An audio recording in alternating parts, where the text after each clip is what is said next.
Hey, it's Vicky K, and boy, did I spill the beans last night. Or, as we now say, I spilled the tea.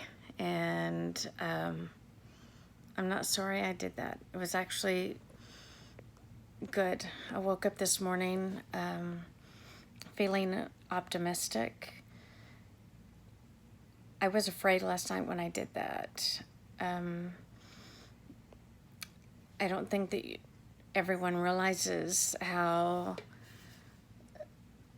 little you think you are when you are bullied and tortured mentally at the workplace for something that you can't help. And in my case, it was I was beginning to lose my hearing, and small accommodations needed to be made, and instead I was made fun of. I was berated, I was humiliated, and I started becoming sick over it because of the constant daily torture. And I couldn't take it anymore. I stayed until my body actually collapsed.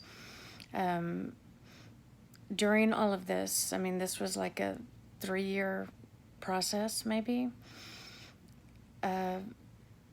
My direct supervisor retired,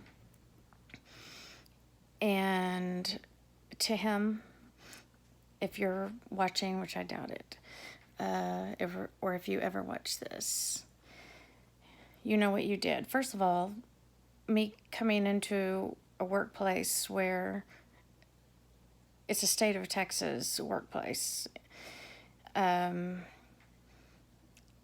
your wife is my coworker, that was odd, okay?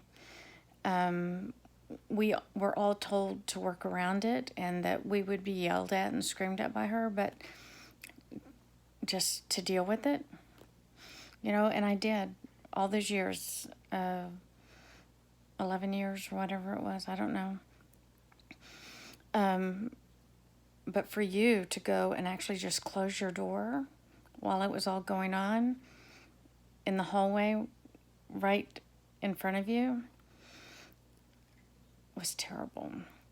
For you not to allow me to have small accommodations because it wouldn't be fair to other people. That's the law, actually. And if those other people had a disability, they should have gotten accommodations as well. I mean, that's our law.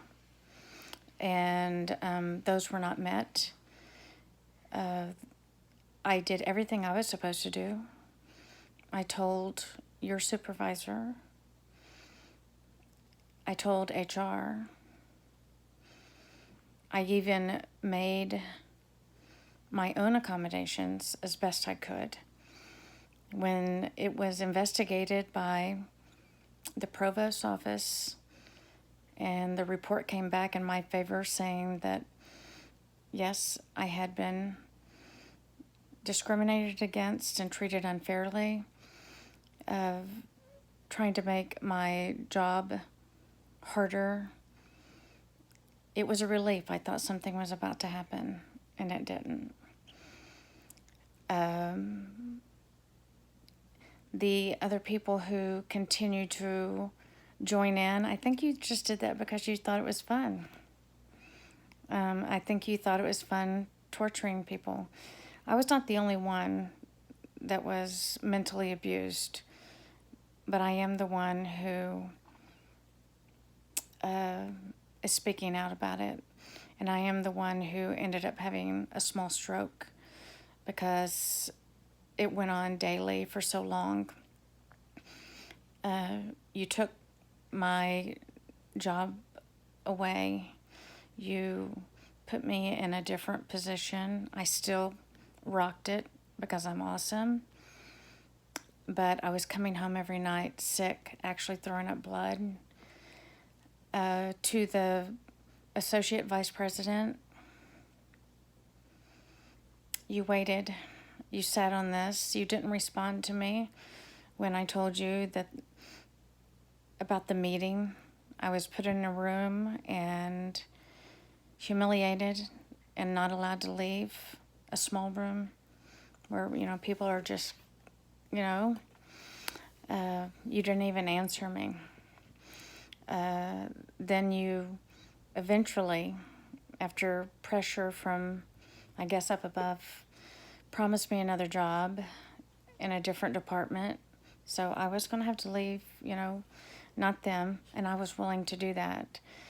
However, you still kept me in that position. And I was sick every single day. The torment didn't stop. And it was so funny. You kept telling me to hang in there. And other officials told me, well, just smile at them. You know that you're leaving. It's going to be... You smile and just take it. No. Every little day picks at you until you finally fall apart. So to my last supervisor, who was in charge when I finally collapsed and left, you were my coworker to begin with, and then you became the boss, and I expected great things from you, and you're a weak person, very weak, and I had forgotten that this was the only job you've ever had in your entire life, and you're, about to retire, probably. It's the only job you've ever had. So you didn't know any better, maybe, I don't know. The university called for emergency sensitivity training after the incident in the room where I was told I couldn't leave, but I had to listen to all of the humiliating lies and accusations. I don't think the sensitivity training worked because it continued. And to the people who were in the middle, I think you need to ask God for forgiveness, and I think that you need to really look within yourselves, because I think there's some bitter evilness that you enjoy hurting others, because you didn't only hurt me, you hurt others too, and I watched that, and I watched them leave, and there's something wrong with that. I am rising above this slowly,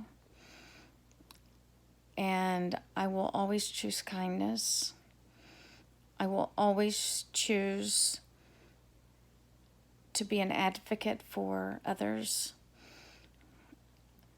I will never let others put someone down the way that you did me. If I see it happening, I still stand by what I did in reporting it.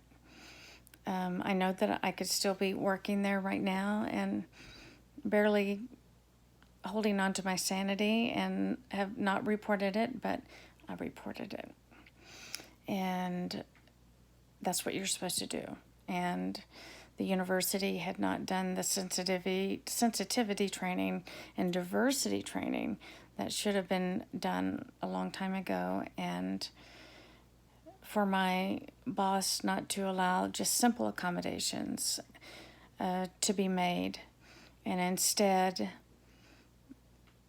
told us to go to surplus to see if we could find any free stuff. The university should have known that the Americans with Disability Act would have provided most of the things that I needed free. And they weren't extravagant things. I didn't need,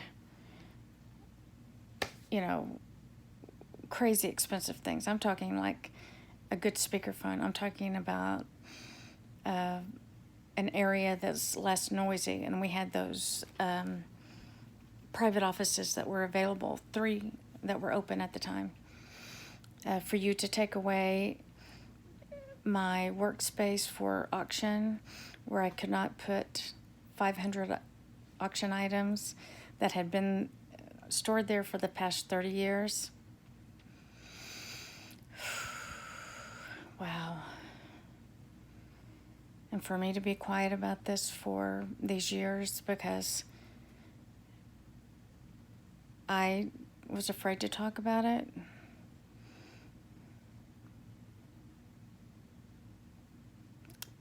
I'm no longer afraid. And I'm going to show the rest of the world how not to be in the workplace.